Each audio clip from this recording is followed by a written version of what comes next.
안녕하십니까. 평생투자 파트너입니다. 오늘은 5월 20 금요일입니다. 오늘은 시장에서 좀 의미 있는 반등이 나와서 이게 혹시 시장의 어떤 추세를 전환하는 그날이 될 수 있을까라는 것에 대한 좀 생각을 좀 해볼 텐데요. 저희가 최근에 이야기했던 거는 환율이 환율이 고점인가? 라는 좀 고민이 있었던 것 같아요. 예를 들어서 원달러 환율인데 원달러 환율의 어떤 고점이 왔는가에 대한 이야기였죠. 예전에 제가 어떤 이야기를 좀 들었었냐면 환율 1250원대는 바닥을 지지하는 경우들이 좀 많았던 것 같다 라는 이야기를 들었었는데, 그리고 어제 이야기했던 거는 실제로 그 구간 넘어서면 오히려 외국인들이 매도가 아니라 매수세로 전환되는 경우들이 좀 있었다라고 말씀드렸고, 그러니까 환율의 어떤 고점에 대한 좀 고민이 있었고, 그 다음에 PER이 상당히 낮고, 그러니까 외국인들이 매수 안 할 이유가 없는. 근데 코스피라는 것이 외국인들의 어떤 그 매수와 상당히 좀 비슷한 모습을 많이 띠니까 괜찮은데 이런 생각이 좀 있었죠. 그래서 바닥이면 얼마나 좋을까 이런 생각을 하고 있는데, 오늘 그 일간 차트를 코스피를 보면 그날인가라는 어떤 이런 모습이 나오잖아요. 시장의 추세를 전환하는 그날인가? 혹시 6거래일 전에 요 날이 6거래일 전에 요 날이 시장의 저점을 확인의 저점이었고 오늘이 그 저점을 확인해 주는 날인가? 라는 생각. 근데 어차피 이거는 뭐 100%는 아니잖아요. 아니기 때문에 의미 있게 보지만 막 이렇게 급할 건 아니고 좀 지켜볼 필요는 있는 것이긴 하죠. 그러면은 이런 것들, 이 거래량이 과연 얼마나 이렇게 좀 의미를 둬야 되나라는 생각을 할 수 있잖아요. 근데 이제 과거를 이렇게 좀 보면 일단 가깝게 한 2년 정도만 보면은 거래량이 많았던 구간, 뭐 아주 많았던 구간들을 이렇게 보면은 요 구간이 요런 구간이었거든요. 요런 구간에서의 이 거래량들 이후에 시장은 이렇게 하락 추세로 접어들었는데, 어떤 거래량이라는 것이 무언가의 어떤 의미를 둘 수 있는 것인가? 라는 생각을 해볼 수 있는 것이고, 그 다음에 코로나로 인해 빠졌고, 그 다음부터 거래량이 쭉 누르면서 시장이 반등을 했거든요, 이렇게. 그렇다면 거래량 다음에는 어떤 변곡점이 있을 수 있는가라고 생각을 해보는 거죠. 그리고 최근에도 이렇게 거래량들이 바닥에서 거래량이 이렇게 확 대량으로 좀 발생하는 이런 일들이 있어서 거기에다가 또 어떤 그날로 보이는 어떤 무언가가 나오고 PER과 어떤 환율 이런 것들이 좀 묶이면서 혹시 추세가 전환되나? 근데 단기적인지 중장기적인지는 모르겠지만 일단 추세가 좀 변화되나? 이런 어떤 좀 생각을 했던 것 같습니다.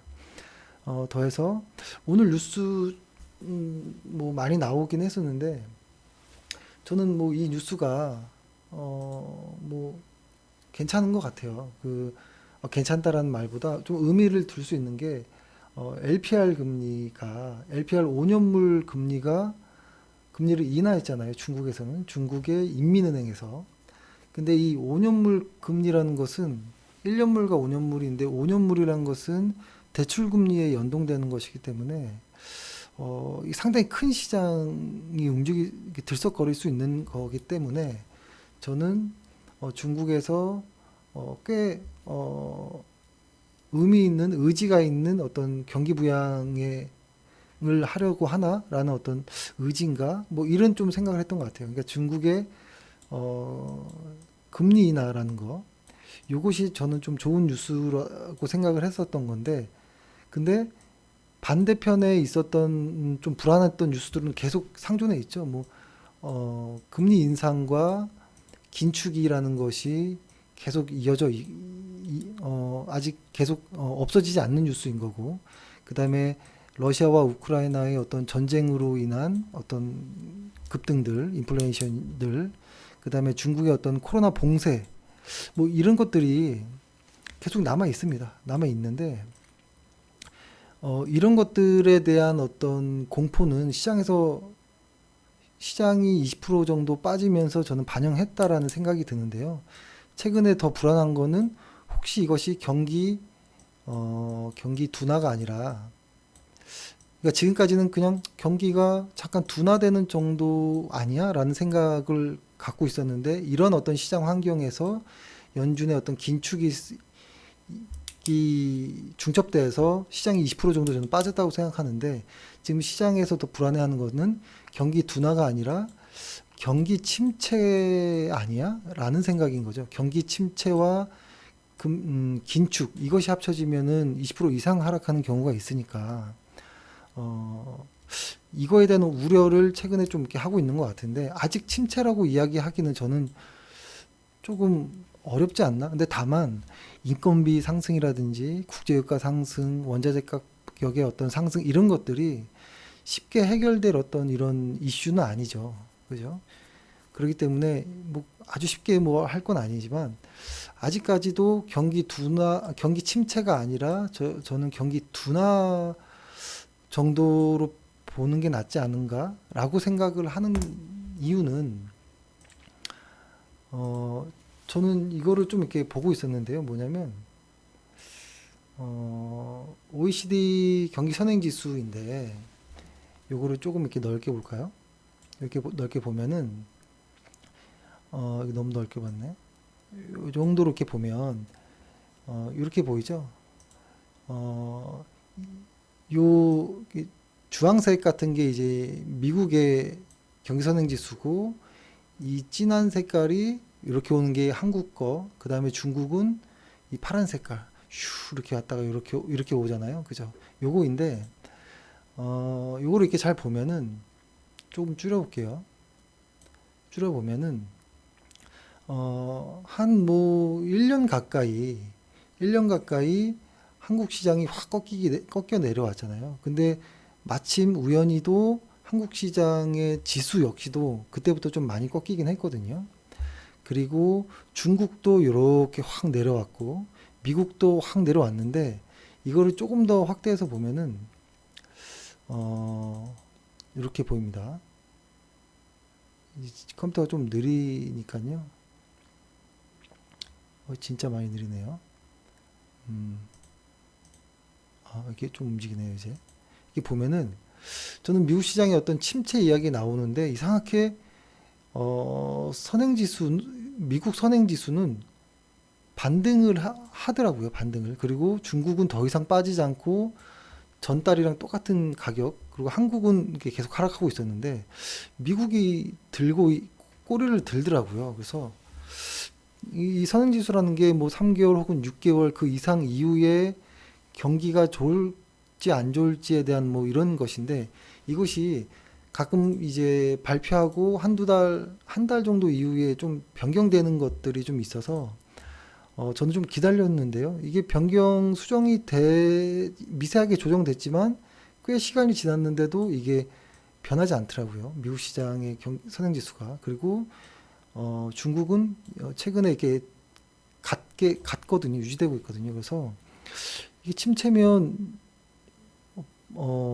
빠져야 되는데, 특히 이 100이라는 이 선 아래로 이게 내려와야 되는데, 중국과 한국은 내려왔거든요. 그래서 뭐 그럴 수 있다. 시장이 이 정도면 반영되겠다. 이 내려온 것에 대한 뭐 이런 것을 생각할 수 있겠는데, 미국은 좀 좋아서 침체라고 이야기하기에는 조금 희망을 좀 이렇게 걸어보는 것이죠. 걸어보는 것이고, 그래서 OECD 선행 지수를 몇 달째 좀 이렇게 보고 있는데, 중국은 이런 식으로 가면 반등할 수도 있다라고 생각이 듭니다. 근데 중국 반등하면 저는 따라 올라간다라는 생각이 들거든요. 만약에 이렇게 간다면 우리가 우려하는 그 침체 긴축과 만나서 지수가 20% 이상, 20%에서 30%, 40%까지 내려오는 이런 거는 없을 수도 있지 않을까? 라는 조심스러운 어떤 좀 희망을 좀 해봅니다. 해보고, 근데 다만, 이걸 뭐 이렇게 급하게 이렇게 할 건 아니고요. 조금 이럴 때는 조금 더 마음의 여유를 갖고 적어도 저희가 요 100일 이동 평균선 하나 정도 혹은 뭐 일목균형표의 구름대 정도를 깔아놨는데 요 선을 이렇게 회복하는 것까지 보고 그 다음에 무언가를 판단해도 저는 뭐 괜찮다라고 봅니다. 근데 다만 저희는 지금 거의 현금을 다 써서 다 쓸 정도로 거의 뭐 풀매수에 가까운 상태로 들어가 있긴 합니다. 이게 주식 비중으로는 거의 꽉 차 있는 것이죠. 근데 아무튼 뭐 이런 느낌이에요. 그래서 좀 고민이 되긴 하고 마음도 불안하고 좀 조심스럽고 어수선하고 뭐 이렇긴 한데 일단 좀 그대로 한번 좀 따라가 보자. 이거는 제가 좀 예전부터 많이 확인했던 뭐 선행지수라든지 수출입 동향이라든지 뭐 환율이라든지 금리라든지 뭐 이렇게 굵직굵직한 것들은 꼭 자주 봤는데 특히 오늘의 이런 모습들은 선행지수, 특히 선행지수가 이렇게 돌아가는 것에는 의미를 부여할 수 있는 것 같아요. 그리고 중국의 어떤 경기 부양이라든지 이런 것들이 뭐 당장 뭐 바닥을 찍고 이렇게까지는 생각하지 않고 더 이상 하락만 안 하고 버텨줬으면 좋겠다 이런 생각은 들긴 하거든요. 그래도 시장이 어수선하지만 오늘 금요일 날 잘 마무리된 것 같아서 조금 다행이다 이런 생각도 듭니다. 예, 일단 오늘 방송 이렇게 하고 다음 주면은 아마 오늘이 그날이었는지가 확인이 될 것 같으니까요. 다음 주까지도 좀 지켜보면서 너무 이렇게 시장에 이렇게 무서워하는 그건 굳이 안 해도 되지 않을까. 그러니까 예를 들어서 내가 가진 종목들이 좋은 회사라면 시장이 설령 더 빠진들 언제까지 빠지겠습니까? 그죠? 올라서면은 시장보다 훨씬 더 많이 내가 보유한 종목들은 더 빨리 올라갈 수 있다라는 생각을 가지시고 좀 화이팅 하셨으면 좋겠습니다. 예, 오늘 일단 방송을 이렇게 마치도록 하겠습니다. 감사합니다.